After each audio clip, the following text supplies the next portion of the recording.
Merci.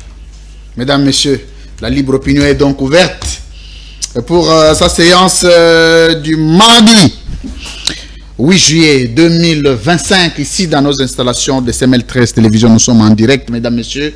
Merci pour tous ceux qui nous captent en ligne via BlueSat. Merci pour tous ceux qui nous captent via YouTube, qui nous captent à travers nos plateformes numériques. Bienvenue à vous tous. Vous êtes nombreux ici à Kinshasa, en province, à l'étranger. Vous aimez la libre opinion, vous aimez CML13, vous faites bien parce que le travail vous est rendu dignement. Bienvenue à vous tous. Alors, on parle d'un dossier. Ici, l'émission d'aujourd'hui sera essentiellement sociale. C'est une émission qui s'occupe du social parce que le social, c'est même le motif primaire de la politique. L'objectif de la politique, c'est le bien-être. Et le bien-être est d'abord et tout d'abord social. On ne peut pas se dire être en bonne santé si on ne mange pas, si on ne boit pas, si on ne dort pas dans les bonnes conditions, si on ne roule pas dans les bonnes conditions, si on n'a pas les moyens de transport. Donc, un pays qui n'a pas tous ces moyens sociaux-là, alors ce n'est plus un État, il faut chercher un nom. Si on dit comme ça, après un nom de petites réunions, vous voyez, nous sommes, tout ça, vous êtes, ils vont voir. Nous allons décider, vous allez décider quoi? Bienvenue. Nous sommes là et nous y serons. Papa Molière, Léon Mbalemba, Gragnao, Mbotenao. Non seulement on a pétition beauté, on a CPI, on a émission tout ça là, mais on bêta qui bordure, donc quand le fait d'éviter. Vous avez un micro. Non, on a bêta qui bordure. Émission, il y a eu une mère ou rien, hein? Oh, il y a demi-Dakar. Au moins, il y a demi-Dakar, demi-Dakar, c'est terrible, parce que ça nous sommes bon. À table, Tony Bango, mais il y a une petite bordure. Bon, tu sais ce que tu as battu, réponse qui n'a pas ça. Mais bonsoir encore et merci de me recevoir. Merci. Merci, Papa Molière. En tout cas, l'émission Nabiso, ils ont un carton plein. Ils ont une émission, il y a une grande audience. Alors, on a le Bissarayo. On a le Bissarayo. On a eu des questions aux alassos. On a eu Maïzoya, droit de l'homme. Papa Molière, Okenda Wapi. On a comme un chômeur. Ça va, micro, il faut un chômeur, nazo banda, nazo occupé bakoko nangai. Olinga bakoko no fort. Makasi presque najo na komi nango soki za bangote nani bana bakomi oyakei oyazakuna bazana basina bango na babokilo na bango biso etikali kaka. So baya otikelo bakoko be bakoko ngo sala na bango ndeni. Ngaiza so des jours ngai mo na ke ozo bango na makasi. Donc piscine, tout voyager, je voudrais bien. On a commis déjà. So zo ambongo wapi aux en chômage. Bon, nous sacrés au continuer au subventionner. Long et pénible, horrible. Retour interdit au pays. Donc, Kounia. Et Bandara jour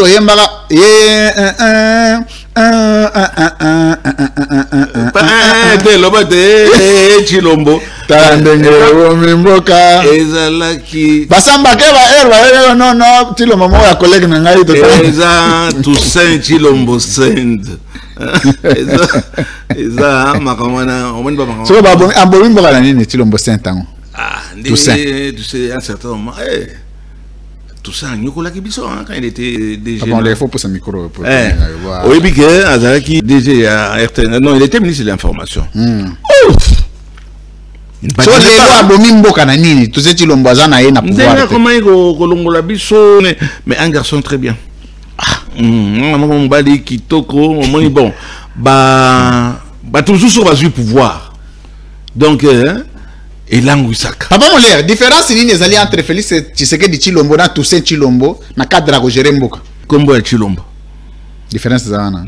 Exactement, mais ba nyoso mbali ba Chilombo. Nage no saka na mokonzi papa boni boyoko. Basaka normal. Et mokonzi zana naza Félix Antoine Tshisekedi juste dans le bien Antoine le président ezali Tshisekedi Chilombo. Tout ça, Azaka, Moutomo, tu as appelé, comme on est mais mon président, c'est. Bon, Solati, le Lona Fachi? Non. Non. Et pourquoi est-ce que un message, attends mon appel, rien? Non, d'abord, non seulement c'est pas mon genre. Ok, non, moi message, quand on peut ça me conzimbo, excellence, comment vous allez, la santé, la famille? Non, Azana, Moussala Moko Makasi, il ne faut pas le distraire. Moussani? Moussala, il y a toujours quelque chose sur ma sassimingité. Ah, ok. Toujours à papa, bolo, attendez, nini, nakanisi ke, voyage na yewana, hein, et ça dit que Lélo na minute na zone ba naïbi que yo za d'accord na ngaïta. Ah, papa malheur. Mais grâce merci beaucoup ngaïta, c'est d'accord ton le Cambrini. Ah. Bilo bato tala on ngaï go sa mère mais mère na français ça canute hein. Sans papier hein. Madame Warnier, au moins que débit Dakar. Mikolo eza mikolo ba demi Dakar nazo mitu na sasko yo oyo papa baka la taka numéro 48 wana nano yo oh eza mtala ta 48 na union sacré te ye ko tutole bakate puis c'est un chômeur pendo ya solo ti le nazo msala te nano yo o type ya de père et de mère comment ah Noël Chani quoi mutu na yo papa Molière ali ngaite oh. Bon, je crois, je le réciproque. À l'époque, il y avait posé demi Dakar. Oui, alors, mon temps, on a trouvé un nénin. Les autres, bon, on a demi Dakar, bazo la Samayela. Ba fingi bangwa, ba lobi la. Maman Warnier a zo la Sapena Mayela. En tout cas, on a redouté na madame, na bingi madame, non dame. Oh, kuta na Donald Trump. Batindi yotinda bon batindi de point ya ta président a président batindi a lobby di Camboyo batindi mais là c'est ça la phrase dans a lobby oyo batindi a loba boni bongi bobo maye bokamata obando bet sa mère ba bordira wana ba ndeli kamutozo loba nana moi yo sa nga awa bando loba bi tomela ah non député mona yambaga abima yango yayo ermoke koma kasukali ermoke komi bololo oh tipo lobi otuna kikela zaki na katumbi wana na muni peut-être type comment tanga mutu na haute oui dané to yebani mais au commissaire qui est baba donc baba ils a se poser question elle go répondre à ça ah non c'est pas possible. Patia Komaki Baba, une très bonne question et là je te félicite. Merci papa Molière. S'il n'y a pas de réponse, il n'y a pas de réponse. Il n'y a pas de réponse, c'est clair. Alors, et puis il y a question, c'est la tendance, c'était mutu nyonso ba question na tuna ga ndenge longo bani. Omoni wana siko bato union sacré ba c'est pelaki hein, on a tenu Katumbi, nani Kabund, nani Azagi suna nani. Babeti maboko na union sacré kuna mabe. C'est toujours comme ça, mais to pe ba inakio na ndenge. Tant on peut pas maman Wagner. Mère Wagner ba bon, tu as fait la une, mais il fallait poser la question. Ah ben ouais. La question a été posée. Il n'y a pas de complaisance. Il n'y a ni de compromis. Attends, même pas ça. Il n'y a ni injure, ni de tendance. C'est une question que. Et puis, tu si peut-être, tu diminues, tu finis bon maman na été, tu as un accord. En tout cas, Mouyaya. Parce que il y a une réunion, il paraît, réunion qu'on a moité. Mouyaya, Asobakio. Donc, Asobaki. Les autres choses de la réponse j'espère que mais ngana sepeli na mama ndenge alobi ndenge asali et bolinga te semblant ya paix otoza nango sikoyo eza grâce ya politique ya malamu to ya mabe mais matoi masasi kama est diminué. Merci yo na yebike olinga te mais eza droit na ngai papa Molière grâce à Chilombo alors le véritable, l'original. Hein? Félix Chilombo, l'original. Bon, on est un peu tranquille. Merci beaucoup. Un peu. Alors, tout le monde, le premier sujet, il y a un sujet social. Jean-Marie Kassamba détourné Binombongo. Jean-Marie, c'est là notre papa Molière. Parce que, ils ont battu Missou Nambo Kanabiso Awa au regard de leur image, de leur passé. Et de leur de l'image qu'ils ont donnée aux Congolais, ils ont ça inquiète. Mboka na biso ils ont un problème de détournement, un problème à moyibi et leki. Papa Molière il y a un dossier awa Jean-Marie Kassamba détourné mbongo. Yanini, combien, peine occasionnée. Merci, monsieur le journaliste, de me tendre le crachoir. Hein, puisqu'il n'y a pas que la politique. Il y a aussi des lots bosanamikolo, à la une, et là le problème social. Il serait temps que, si sur le terrain on ne sent pas, hein, il n'y a pas de suite, donc je pense que je te remercie pour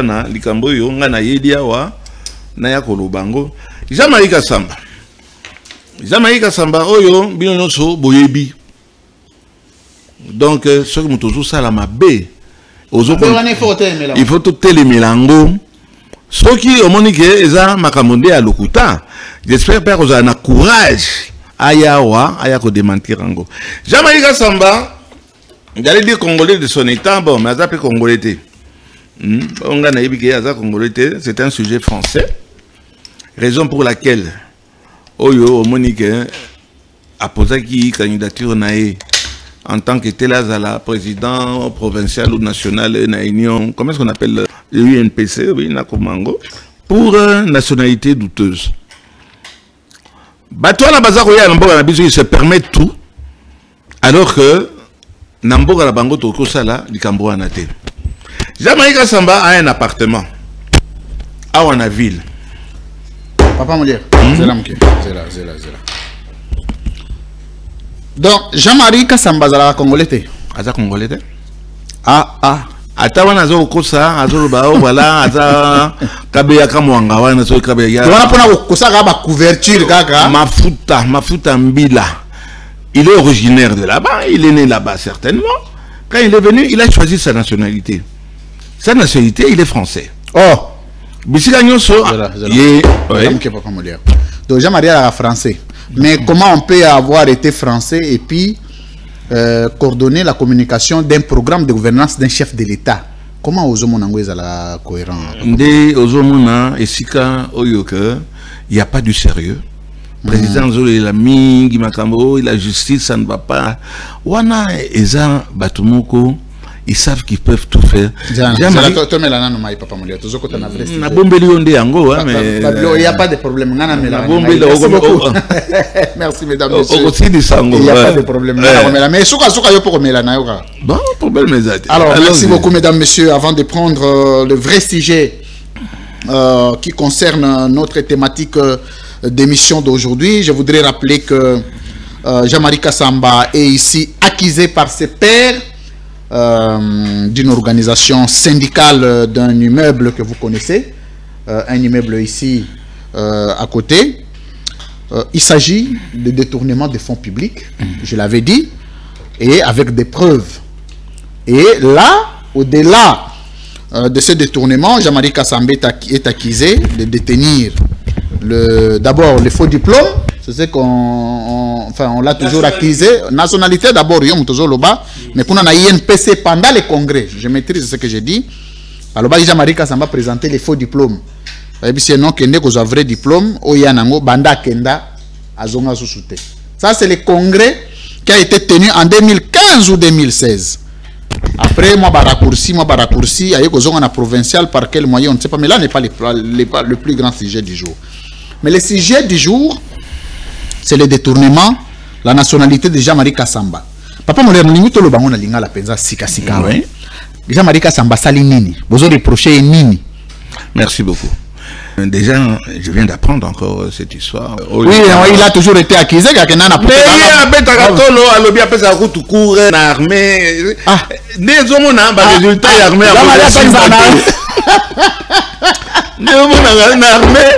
il y a soi-disant après sa cour. Après sa cour, il paraît attendre à la chaise. Est-ce que encore tout le monde après sa cour nini? T'as le résultat, il y a bateau, il pas jamais. La débandade. C'est après sa cour nini? Mon frère, pas juste par la sommité. Il faut que nous tenions la sommité, avec toi, il y a bien moto na makolote. Oh, on a problème, on a des résultats difficilement et tout, on se bat. Tu vois pas ça, moi j'ai Tangi. Il y a le magasin professeur. Professeur Yawapi. Il y a un école où ils ont école là-bas, officier. Eh, Jean-Marie, doser, papa. Il faut doser. Ben, il dit ça sans honte, hein. Il dit ça sans honte. Mais ce n'est pas pour autant ça, il y a un problème. Non, il y a un problème pour Namboka. Accueilli na INPC a posé candidature naïe, origine douteuse. Balongolier, bazaki mi balé, na leki nanga yo Christian Lusakweno. Christian a accepté. Christian Lusakweno. Oui, il a accepté. À Milongoli. En toute honnêteté, hein. En toute honnêteté, et juste un petit mot sur Christian Lusakweno. Oui. J'ai entendu leki nanga très fort dans Moussa Zarosala. Mais il se fait que quand il a eu des problèmes, puis ça, il a moins de problèmes. Oh, t'es aux Rwandais. Oh, maman, non, aux Rwandais. Ben, il faut finir maman rwandaise, il a un devoir en mémoire. J'ai connu papa Lusakweno. Qui m'a redressé ma micro. Oui. Qui m'a soigné. C'est un cardiologue. Je connais la maman. C'est une grande dame avec un D majuscule. Binoboka Matana. Elle rwandaise, c'était maman nae. Azé colonie. Zanano. Boko bozo landa. Christian Lusakweno. Oazo melisa batumingi pema. Ou bien bozo landela maman nae. Pas ni bozo se limiter pas maman nae. Boke ne paye pas coco nae. Na papa nae paye. Na papa nae. Et tant bien même na papa nae. Pourquoi? Oui, mais tant mieux, ceux qui ne pas à papa nae, congolais. Et alors, étranger. Congolais, ma communion chez eux, comme la biche, ils sont congolais, des pères et des mères. Oui, ça démarre à la gouvernement. Oh, on est au Mélissa Pema, à des colonies. 50-50. Tata Néaza Moutouapi. 50-50 de bazo Régnawa. Mais ils parlent, puisque toujours bandit ma nationalité, peu importe.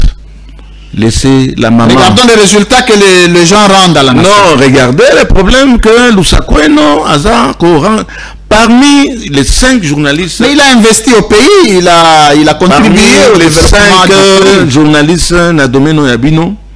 Moi, j'ai commencé avec Lusakweno. Il a commencé à dire Yamuke, donc,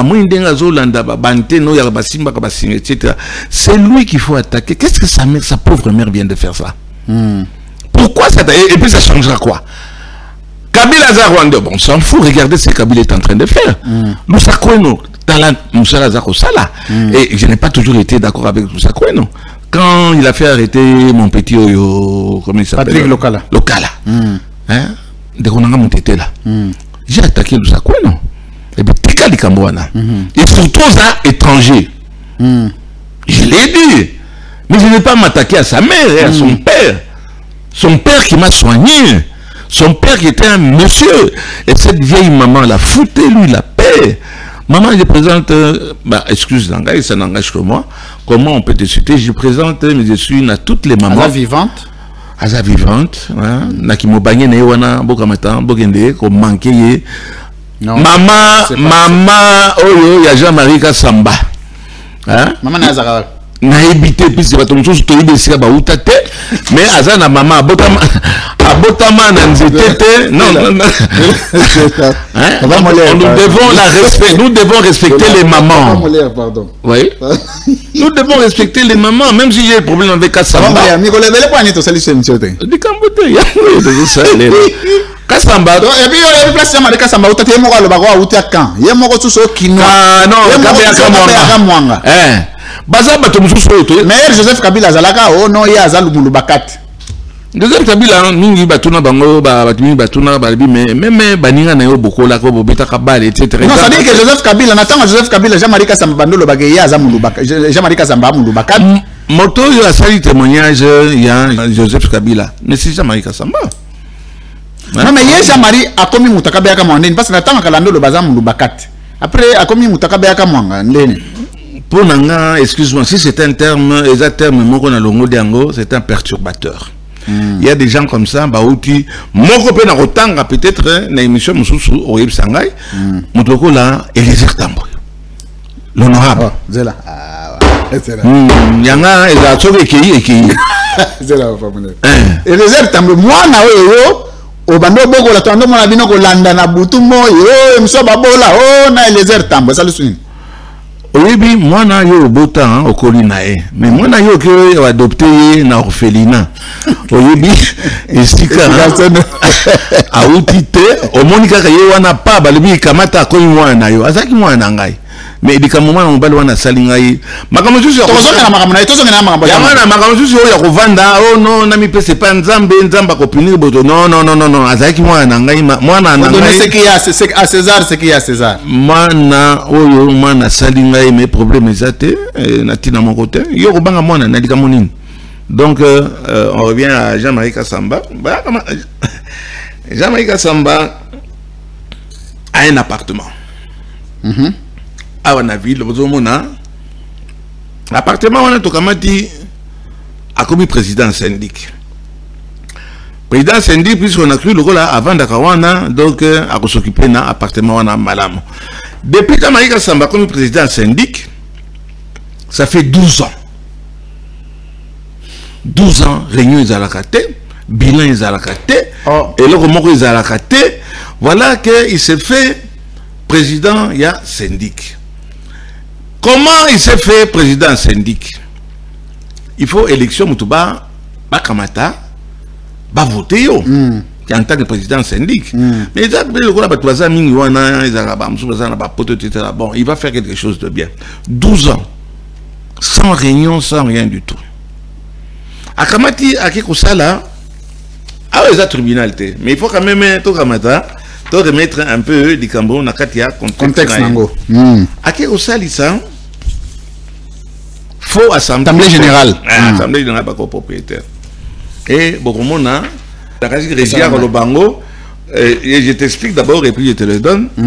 Ati a lobby sur 24 personnes à la Kuna, a lobby Bavota qui est dans 14 personnes.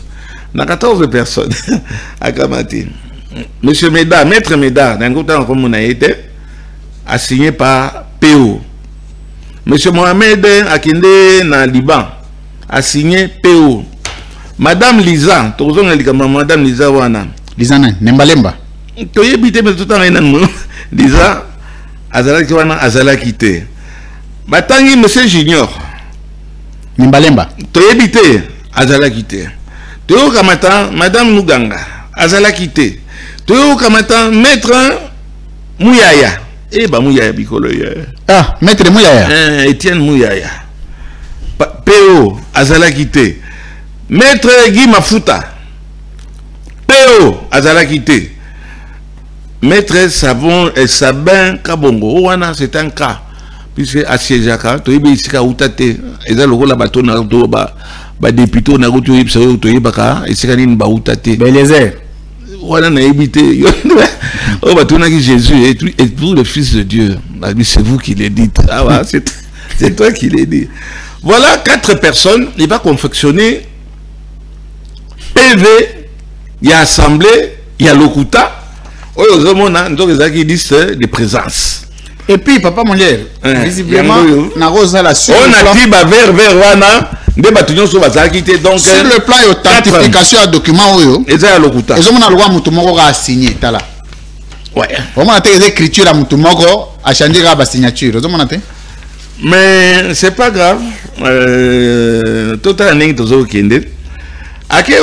non, il a gagné par 13 voix. Et 13 voix à battre Maman Moko Azawana, Maman Lisa à battre dans Yango a commis président, il y a syndic, un faux document. Faux et usage de faux. Wana Kamati document Wana. Asaï Nangonin. A quelque chose la statut. A quelque modifier statut. Na statut wana oh yemoko sali a commis très bien que obligatoirement un syndic il faisait un président, vice-président na batomsusu au basi jakanae. Curieusement mukando ya sali si wana akenango wapi akenango na société moko. Société Tower Sokinini et tout. Pendant Kamata, Abimisa Mbongo. Jean-Marie Kassamba, Akena, société Tower, Abimisa Mbongo, première fois, $33 000. Et là, nous sommes en 1924. 2024. Oui. 1924, mais 2024. 2024, sorry. 33 000 dollars. 8 mois après, il y a sous 36 000 dollars. Alors, il me semble que la société il y a bantene dikolo ya immeuble. Ah, donc alloué immeuble. Alors que nous sommes des copropriétaires. Moi, la maille a béni déjà 70 000 dollars. Oui, ça va dire oui, que papa mon l'air pas un bongo. Le total est salé combien? 33 000 plus 36 000, c'est ça? 72, si je ne me trompe pas. Non, et ça lit 69 000. Non, 36 000 plus 36 000. Ah, 36 plus 36. Ça fait 72 000. 72. 72. Mais, monsieur le journaliste, tu pas que Obimsala ou un bon, Obimsa pas ça la ngonini.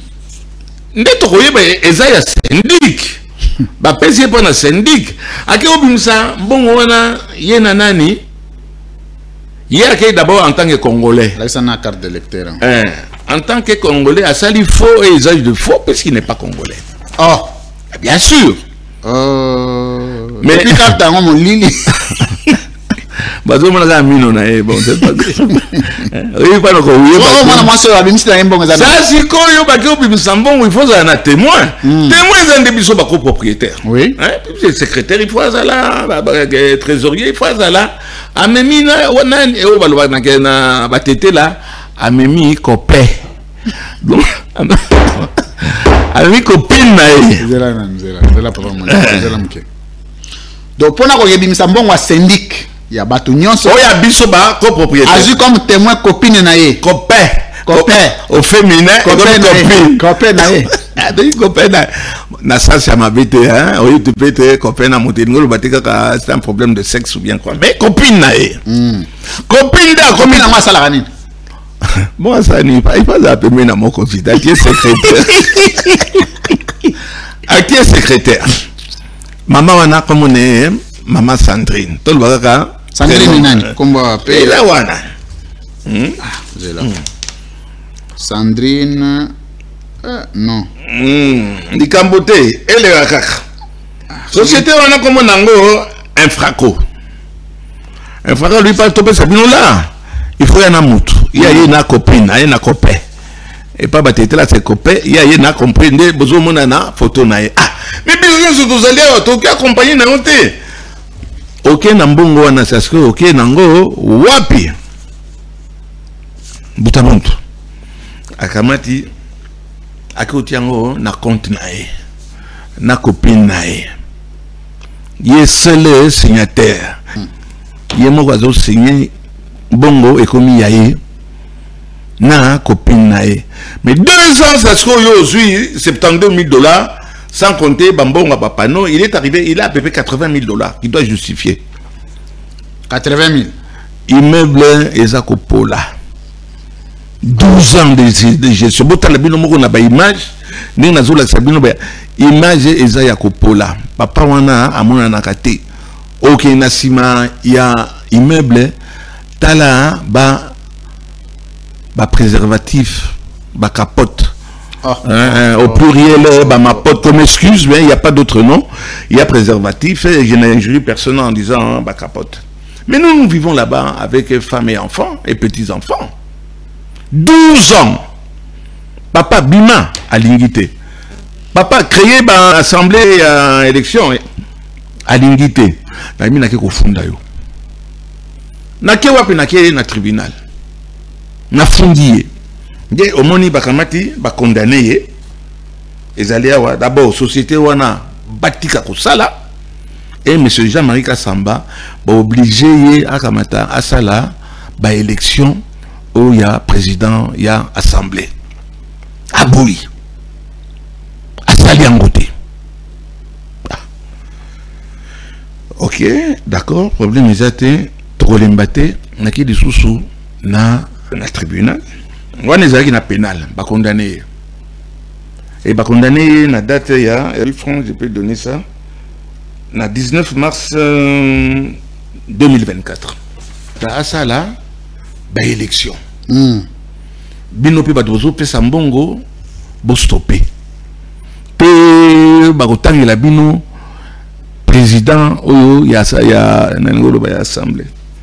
Président oyo ya syndic na bino bo kamata bo sala le susu et le côté. Na radio moko za dango wana et pendant que a douté et tu regardes ici, chers téléspectateurs, Bakamati avec accusé de réception, batindi notification. Donc huissier à Kiroti qui l'a eu. Ça là, élection. C'est que je te parlais il y a 2 ans.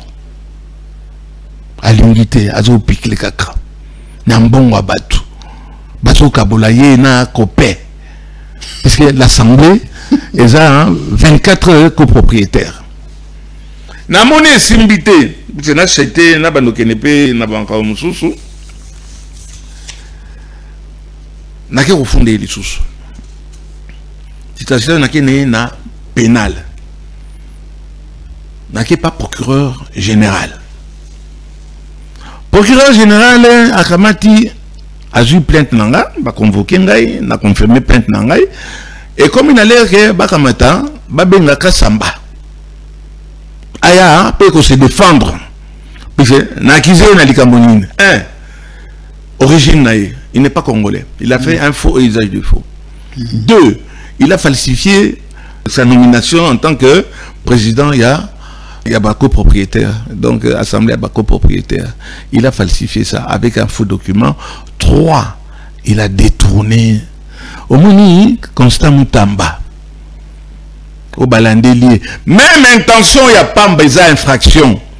Mais ici, il ne semble pas d'infraction. Et ça, il y a compte. Depuis quand on a un bongo, on est allé copropriétaire, au bon bien pendant 2 ans, na compte intitulé Kassamba Syndic. On a allé seul signataire.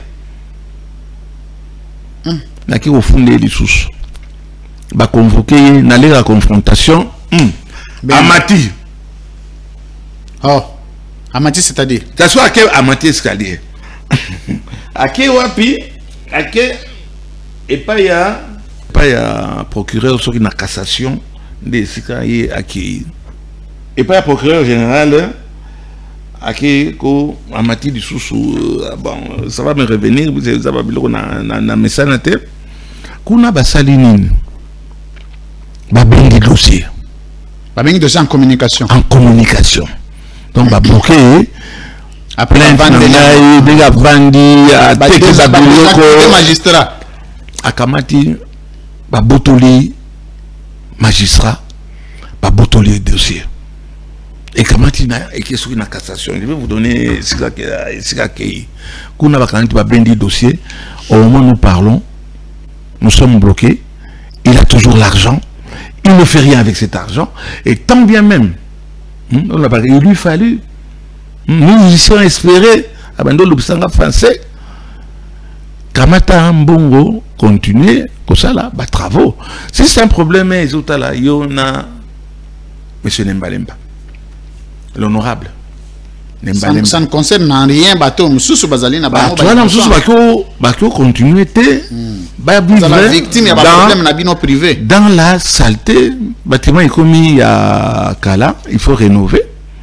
Il est tout à fait normal. Il y a certaines personnes qui sont habituées de vivre dans la saleté. Moi, papa, il y a recevantité, n'a connu na poto. La propriété. Et on ne peut pas vivre dans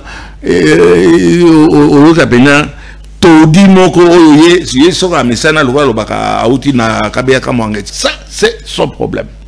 Alors, s'il y a un problème avec moi, on continue avec moi. Salité Zolobane l'autre. Pardon? Salité Lobrana l'autre. Bah, pourquoi pas ça, pourquoi comme le roi, chat. Donc, pourquoi comme le roi Niao? Voilà. Voilà. Tu crois que le problème est fini? Chers téléspectateurs, les sapongés. Onge. Bon, on a un certain moment dit, papa, Sanzango. Oh, tout ça la réunion, beaucoup ça la réunion, tout ça les réunions. Bon, il faut Ekamata, Et ça la parking. Et avant d'arraper dans l'immeuble, bon, on a des barrassons dans le monde préservatif et ça, on a évité, parfois il vient, parfois il ne vient pas. Bah. Oh, mais il y a besoin de ce que je ne sais pas, moi, je comprends la réponse, peut-être c'était Papa Molière. Hein? Je comprends. Ah, ouais. Accueilli na cour à cassation. Cour à cassation a kamati a bendi dossier. Mais le dossier est allé na instruction. Est-ce que Yesha m'a dit avant d'Arawana? De temps en temps, il arrive. On n'a pas dit la machine, on a machine était bon. Attends, bon, tu sais, il y a des gens. Bon, qui sont un peu comme les nomades, hein. Je ne dis pas qu'il est nomade. Hein. Il y a des gens qui sont assimilés à la nomaderie, je ne sais pas si ça se dit. Mais en tout cas, tout le monde a caillé de temps en temps à abandonner pour Sénaïe, il y a président, il y a syndic de l'immeuble le plus sale, Nakati, il y a boulevard du 30 juin. Et pourtant, nous sommes sur l'avenue Louise. Nous sommes sur les Champs-Élysées. Oui, bien sûr. Hein? L'avenue la plus réputée de la République. Tu sais les réunions. Tu as ici bateau. Bateau baye, balbia, non. C'est $70 000.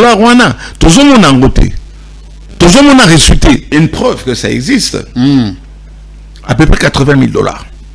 On est d'accord. Tu as bien bateau, baye, au salam. Tu se réunir, tu choisir bateau. À 5 commissions.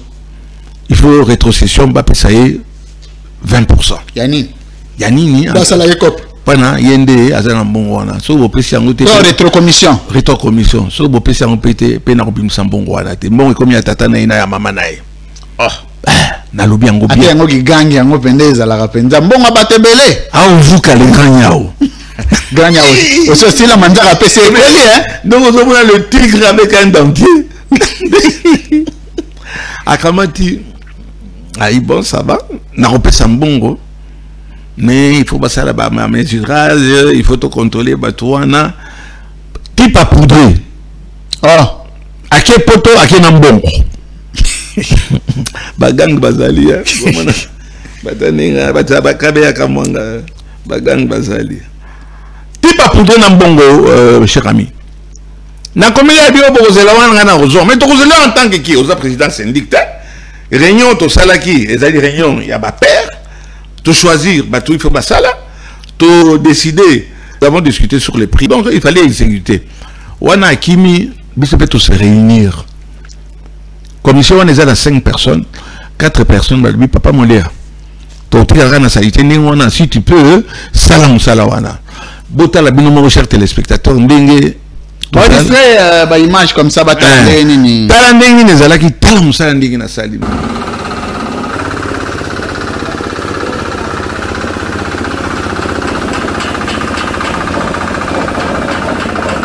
Salaki toko, talangi. Ouais, papa, salaki toko, tout le monde a mis son salaki.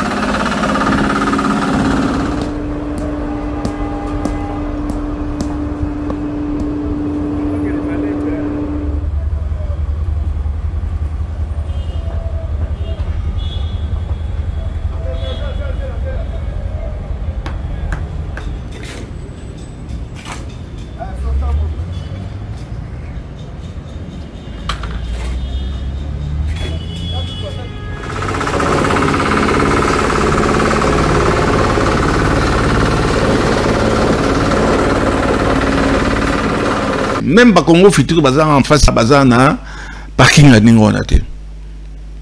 Namona baye bien non suspension il y a des travaux baki ko funda au fond na likamu nini convocation na pe na zorangote. Donc comment on déplacer ça se trouve ba dossier écrit par ya procureur à la cour de cassation. Qu'est-ce que ça vient faire? C'est un problème civil entre Bako propriétaire. C'est pas une affaire pénale. Bon, rendons ça pénal puisque on a rendu en pénal puisque la poudre n'a l'air na biso. Oui, n'a pas usage de faux, n'a pas faux et usage de faux. Hein? Nationalité, ce n'est même pas douteuse. Il n'est pas congolais. Nationalité étrangère. Étrangère. Il a pris. Oui, mais la plainte n'a une enseigne procureur. DGM a fixé biso na Dikambouana. Quand on va fin de fin. Il est de quelle nationalité? Voilà des infiltrés qui vont donner des cours soi-disant à nos officiers et nous en subissons aujourd'hui ma conséquence avec ce genre de professeur. Ah, ouais, professeur Wapi.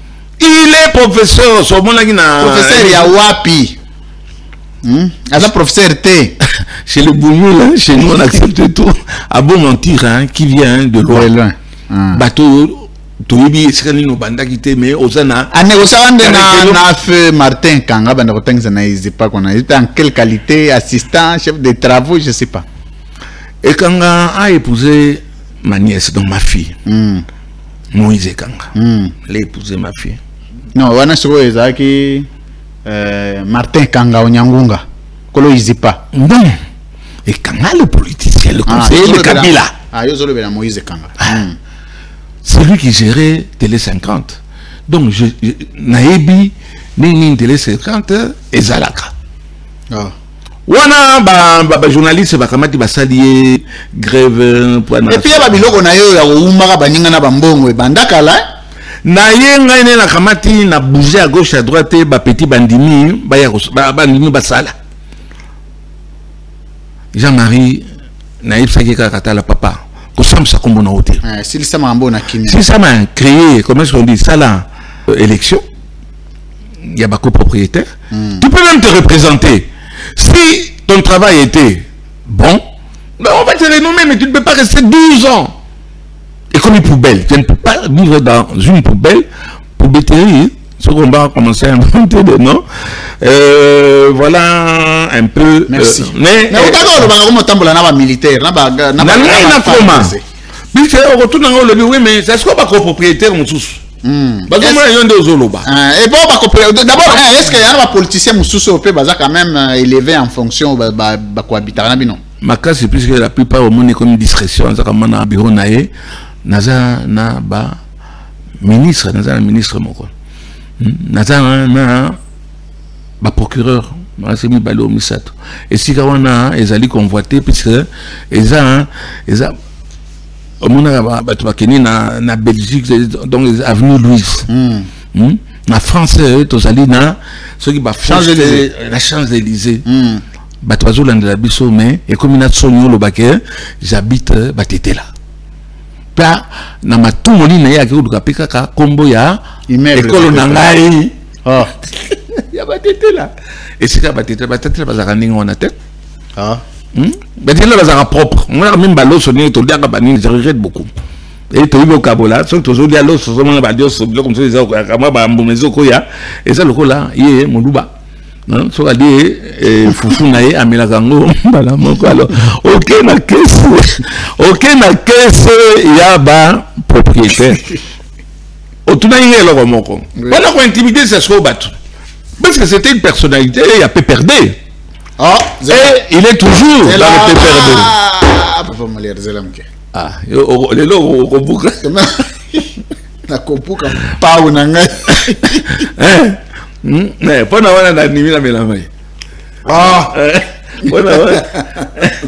c'est un haut cadre, il y a PPRD. Jean-Marie il est là, ça n'a pas perdu. Bien longwa. Non. Ah, ce sera comme il dépêche là comme. Non, c'est un haut cadre. Il y a même Babylone, on a moninga na Sampengo. On a eu Pengo conseiller petit nayo ou nekonayo. Pengo vraiment toi, ça l'a bien. Un homme très poli vis-à-vis des gens. Vous avez besoin de voir la ressource. Asa tozongi ya papa wana za mutape perdre. Est-ce que azotambola na basoda? Ah, pona ko intimider bato nyonso ba meuble wana. Azotambola na ba policier, ça c'est pas un problème. Nga naza député. Nazalaki député. Les mieux élus. Ça tambola mama basoda, o ça lizo ni. Nanga na loba na bila. Basoda ya ba unité. Bani na ngoloba. Nazotambola na popularité na nazotambola na soldate tire le ntambola na soldate ya zotambola na 3 soldats na garde en civil nazata na garde de mon côté yo mo mutokumbaka ngami ko nakumba mikolo nde na komi ile mzuzu lokana lala na volante na ekozwa ya ina ni même pas wima na komi na chauffeur mais ngana kozala na ba garde quoi que dikamo wana mon général yom tozo zanga ba effectif. Mais d'abord, il y a une unité. police militaire deux ya police moko ya FARDC bango nyonso bazali armé et non seulement bazali armé bazali na ba cartouche oyo ba omoni ba biloko wana ba chargeur wana balala kawana balala ka et place wana eza place moko eza très stratégique hein sur le plan yo bamona ba policier na yo ate minduki côté président azoleka bolanda kama séquence oyo na tieli bino esika policier na ya za ko menacer ngai ça va na kozo ape oyo ko sanga ape pa na ngai alors pesa ngai lokumu wa soda d'accord monsieur ouais et na sengi au général policier na ya zo menacer ancien député national oui pas na ya ko tika ba pavé na bongisa epananga nazo bongisa ndi epananga ina mbongo na ngai moko na détourner moko ya mutu moko te soit ando menacer ko asanya beta yo bakitsa biloko te yo pe ngai ozotianga musapine azo soke nini ada kazo soke yo pe ke yo pe ke ba wana ko tika te oyebite mutu ke sika bozotia ba biloko eza mutu ka patron na ngai Jean-Marie Kasamba papa aza chef na yo et puis papa n'oublie pas tu es policier il y a un patron un civil à cause de la patrouille à policier patron à policier dans l'état. J'en appelle ici na général Oyatinaka ba protéger ba autorité. Jean-Marie Kasamba n'est pas autorité. Jean-Marie Kasamba aza muta peut perdre. Bon mando pesa mando ça peut perdre. Bon mando pesa mando ke pa batutozolo ba ke ba za ba ennemi na biso. Oh le allez puis non mando ke zo ki ba za ko louer ba louer masasi et consort. En quelle qualité il peut avoir 6? Donc 3 au Bavandaka na batite là, 3 au Bavandaka et pas naïe azarana bon tu es sur Kalouaka ou bien sûr les aïe côté ya Ozerte au Bakengelaka le pango ya Tiabilo konae. Mais enfin mon général c'est quoi cette histoire? Je vais écrire à l'auditeur le général Kassongo ya bissoir. Mon général n'attends comme le général Kassongo auditeur il y a mais c'est Kassongo ça longwate. Wana iza Kasongo Silvano.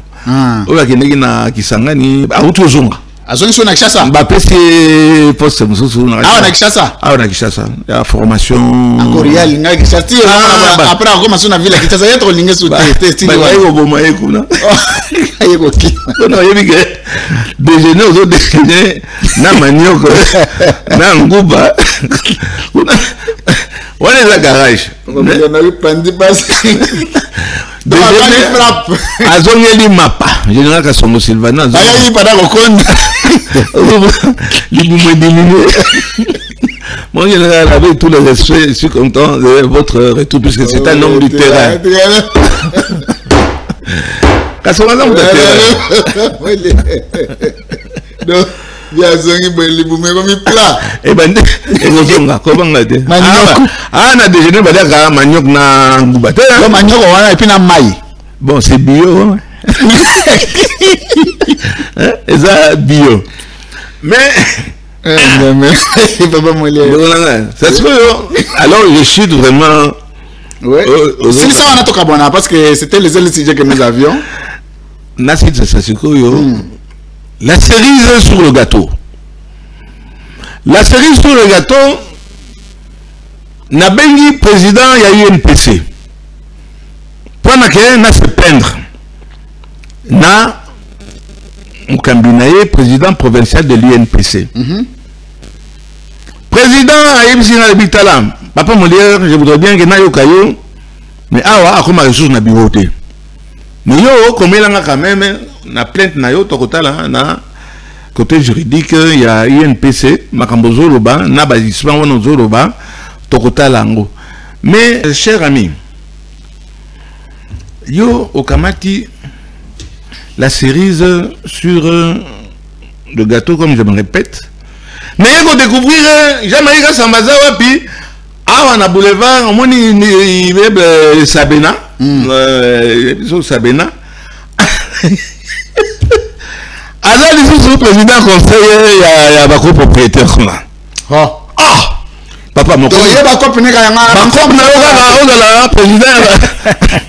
bon asali nini kuna sa sikoyo akamati pe balocataire ça kuna sa sikoyo bayoki ngai pe nazotonga ba contacter ngai babi le grand yao kuna pe a obligé biso ba cotisation toti yango kaka na compte na ye compte na ye intitulé ezali Kasamba syndic. Bon, oui, baluba mini ezala Kasamba carburateur, Kasamba boye ya komi Kasamba machine, Kasamba carburateur. Donc, kuna akomi afongo di compte na kombo ya Kasamba syndic. Donc c'est un récidiviste. Makambo na lobi ya jamais Kasamba komi là. Ba konzipi bazolanda biso. J'assume. Tant qu'il est dans le tribunal, c'est ce qu'on a dans le tribunal pour la nuit. On déranger la cour. On attend qu'il y a cour. Il y a cassation. Qu'est-ce que le problème? Il y a aucun ambongo à bateau. Et là, on trouve les ambongo à bateau. Sont gisango. Et il ne peut pas y aller à la banque. Il a employé cet argent. Quand nous allons obliger la banque à nous faire sortir, le relever, il y a entré, il y a un bon wana. Là, s'il y a eu un mouvement, s'il n'y a pas eu de mouvement, au bon il n'y a pas de problème. S'il y avait des transactions, des mouvements. Mais on a ce que vous avez dit, on a Mercedes, mais ça, Mercedes, on a cadeau, il y a collection. C'est pas facile hein, actuellement. Surtout ça, bon, est-ce que tu as saisi on a évité, mais il devra saisir. Qui boit la bola. Oh, Azarana qui boit la bola. Ou attends, on a mis ça tout. Oh, Mercedes wana. Il y a Karato Asika. Bon, à l'objet de la connexion au pays des aveugles, le bon qui est roi. Donc, voilà, un peu en rigolant, voilà, monsieur Kasamba, vous allez vous retrouver en justice, vous allez vous défendre. Je ne vous ai pas injurié. Si on a injurié, attendez, si on a porté une plainte, Mbongo eza wapi? Merci. Près de 80 000 $. Merci. Tisa sko eza wapi? Merci. Yako zongi sango to bongisa et sika tozo banda. Travailler papa mo batnu so bazo melemelo ka bambongo. Mama mo na 30 ni. Solution mon ani kate. Oui, puis ben ami te. Attends, lukusa. Bon, le docteur a dit non, lukusa ça est bien. Eh ben escroquerie. Lukusa comment dire Anissa Ili Mukanda que asa pensionné. Oh. Bakamati bafuti je crois une affaire de 500 000 $ pendant des comptes final. Asa longue na onatra. Asa kaka. Oh bon. Parce que des comptes final maza. Asa des comptes final lukusa. Document à l'appui mais to vendre la yo na likambo na pese. Lukusa na vandinien. Babandi omonanga lo yo mamoko ngotobobo moko boye. Lukusa a touché 400 000 $ ou quelque chose comme ça pendant des comptes finales. Mais il travaille toujours, il signe toujours des contrats. Azawana, on a TK. Quand on fait des contrats léonins de 30 ans, 40 ans, et Bololé, Royal Bidon, bah nous on a travaillé à la PDG, à Kokutabanyongo, donc à Kobimakapa, le Kolabalobaré Panabiso Baswahili. Arobi makapa mais on est allé dire moko to revendre l'angopé kala sujet et amingi merci otangeli ngai likambo ya mwana na kolisaki Ezekiel nana obeli Brutus mais au filio balobaka nini mais au filio so mais ya saloni ndenge na kolisi mwana mwana ndenge akeko yokana na mutazoli na roboma ngai mutazoli ngoboma ngai eza Constant Mutamba. Oh zela Constant Mutamba zela Constant Mutamba lo roboma ngai na problème ni naza na ba preuve Constant Mutamba azalaki avocat ya Onatra ya Lukusa bayebani batakote moko ayeko bengisa nga wana nazoke no funda albi ko funda isusu te ngai na calmer loko yo zela naza ko benga Lukusa on va trouver une solution ndo ande baza ko teka ngai motake ko teka ngai na ko yobisa Eliezer mais yo za na parlement likambo yo ko singa ba benga to zai ko benga ngonini tu peux demander la parole je ne sais même plus comment est-ce que on appelle cette histoire là moi na akamati ayeko ko sanga yo je vais voir or que il se fait que Eliezer ye na Mutamba babandeko. Oh, na ebakite ngando akimi mbula zela. Donc Eliezer na Mutamba baza bandeko. Donc quel est non c'est Eliezer ça la Mutamba dans compte ta famille. Et ça la compte ta famille, je le dis et je le confirme. Oyebi wana mobali wana à côté classe na ipen. Mukolo ya CDC classe na ipen. So beta lisolo na yawa. Moto yo kipaki makambo na nyonso ezalinga yo. Wana tolonga na ipen. Eliezer. Je m'abaisse en te citant, mais c'est pas grave. Yonde au commis double par ça. Anazo memo bisika nyonso na ba campagne yo lelo obimisi ndeko na yo Mutamba. Mutamba me menace, soko meki di sous tu sais que je peux t'arrêter. Exactement ce qu'il avait fait avec la journaliste Owana Bapo. Elisée Odia. Tu ne sais pas que je peux te faire arrêter. Na manifestation oyo na seilaki Eliezer. Le témoin munene Mike Mukebai. Après Mbote. Jagger. Il est là. Toujours na politique nae. Eliezer wana seilaki fait à CDC classe nae. Na sali fête Mukebai était là. Nana yaki na fête wana. Mutamba yaki wana. Mutamba wana yaki wana azaki le mokote, azaki na kama parti nae. Baye ko bunga bango na nani Mukebai. Bitumba bamaki wana. Eliezer nana kabalaki bitumba entre comment il s'appelle Mutamba na Mukebai Mukebai. Donc Eliezer Zandeko ya d'ailleurs besoin mon habit na assemblée. Et je voulais dire tout cela au tiki ngai ça son ngai papa mo bokoli nazako telinga naka na bandeko na bino ba luku sabanani bandeko na bino ndene na pena zo meka na changer combo plus ça zo na combo na banobele ko nyoko ma asamba ko manani on ko manani kabengele chambouge nazo koma kabengele chambouge peut-être na kozaka moi chance bobando landa ngai ngai moko na bana na bakoko na ngai na vani na ngai nyemwe oyo tumo na ngai bon so boko tsanga makala. Merci papa Molière tokomi na suka, merci beaucoup pour na mama télé auto passer ensemble na ba dénonciation nous socialité tous zo tiko tak sika sika wa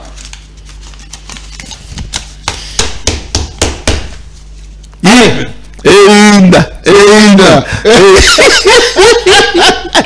Isa Kazaka Rajabu Grace wana ba lieutenant makase batikali ya SML bango wana bango nde baza atabayero bango batabatino so atabakeime bango bazala gaga wana tant na Roma président boka moite bo jalouser bo bokela bango mbaso te po baoza bien bazo lona tiko tak.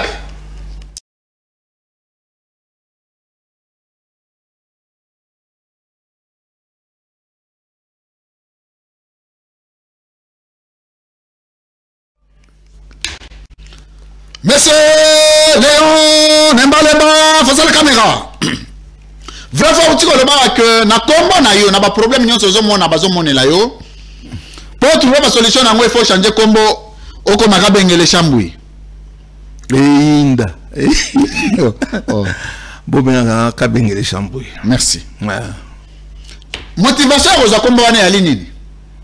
Ba yo kelanga tam susu mawa. C'est ningi bazo ko betanga yango te. Merci. Monsieur Léon Nembaleba, face à la caméra. Vrai fois où tu connais que Jean-Marie Kassamba a détourné un bon à syndic $80 000 américains et bon monsieur tikali na compte azo luka bimisa yango bo bloquer yango na bloquer yango et ça ya solo. Très bien. Vrai fois Jean-Marie Kassamba où tu connais que au regard il y a d'origine na nationalité na française. Azali digne à exercer ma fonction en beaucoup côté. C'est de la tricherie. Très bien. Vrai faux, tu vois que Namakamunyo so la justice bozanango, il y a détournement Jean-Marie Kassamba Sali. Il y a $80 000 au total. Et l'autre ils ont protégé la justice, c'est ali ba immunité tribale. En tout cas, au entourage naïna batunyo soza ko intervenir, les tribal. Nangutanga tribu wanate. Mais il faut changer combo. Vrai faux, tu vois que Jean-Marie Kassamba Zali cadre à PPRD. Il n'a jamais nié.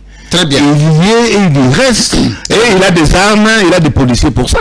Vrai fois, que Jean-Marie Kassamba a commis systématiquement armé et que a été gardé par des militaires, au total plus de 6. Oh, il va aller au Kengelaye. Monsieur, va placer bango a un immeuble à Batetela. Et monsieur na Ningwala. Et na ipte so a foutre la rappeler. La qualité ni monsieur Jean-Marie Kassamba en tant que civil, vous allez protégé par les militaires. Puisque a ça formé par officier d'Abisso. Mais alors ça, oui, après ça va officier. Il a droit d'être protégé. Hein?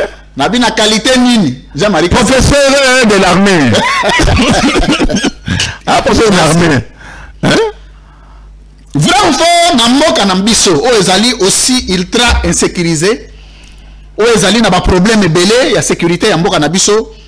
Un civil ne peut pas être protégé par les militaires. En quelle qualité, moi déjà comme un député honoré, même Nawa Nazalaki, Nazana militaire. Pourquoi est-ce que un monsieur du PPRD, un membre influent du PPRD peut avoir des militaires avec des fusils et des...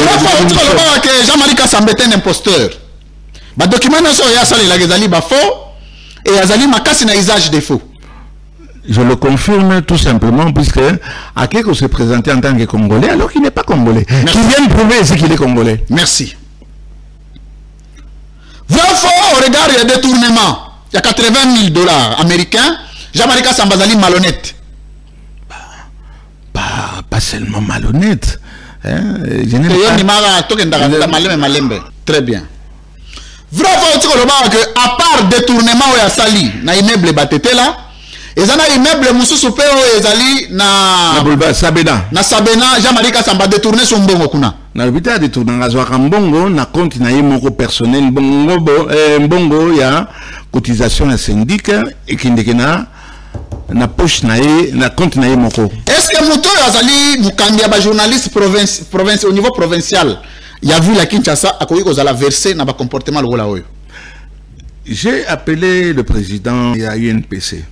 Et je cite son nom, Gérard Kamanda ou Kamanda. Il lui dit, j'espère à cause de la complice à l'Ikambo était. On voudrait bien une bonne fois pour toutes pour savoir, Kassamba est-il Congolais? Merci. Ou il est français? Merci. Et non seulement la justice, ce n'est pas président national, il y a UNPC. Il doit répondre, monsieur Kabanda, tu dois répondre. Monsieur Léon, Nemba, face à la caméra. Avant dernière question. Ouais. Vrai faux, que Eliezer Tambwe, Bachonyo Soya Osala pour défendre monsieur Moutamba, parce qu'il a les cousins. Ah, Ndeko. Non, on dit en français, pas toi. Donc, la même bouche du village. Très bien. Vrai ou faux, aujourd'hui, engagement Eliezer sur le dossier Moutamba, Zali tribal. Mais totalement, fraternel aussi. Très bien. Hein? Vrai ou faux, que monsieur Loukoussa. Azali DG ya Onatra a outil qu'on soit 500 000 $ à titre de compte final, mais on continue qu'on a la DG ya Onatra. Peut-être pas 500 000 $. Bon, 420 000 $, il y a des comptes final. Très bien. Mais il continue, ça fait 2 ans, il continue à prester et à toucher encore de l'argent. Est-ce que Namboka, dans un état, aux hommes normal, que Moutazi des comptes final, mais on continue qu'on a salaire à l'État? Oui, bien sûr, parce que ça zone bagaza, il y a Tambla président de la République. Natangi Ndeko. Merci. C'est limité à Ndeko. Est-ce que la République Lélo est allé résumé, réduit à la seule tribu et Ndeko, plus aucun principe, aucune règle ne guide la gestion publique? Écoute, ce n'est pas pour rien donc comprenez mon émotion. C'est géré à ça. Nandenge bazonyo kolanga yawa. Bango na bango. Et tout ana. Bango na bango. Na epte soye maranze makofi wana. Kofi na pesi mbote. Pliez papier, papa Moulé. Monsieur Seli. Est-ce que n'a que me la maille? Respectez le droit de l'homme.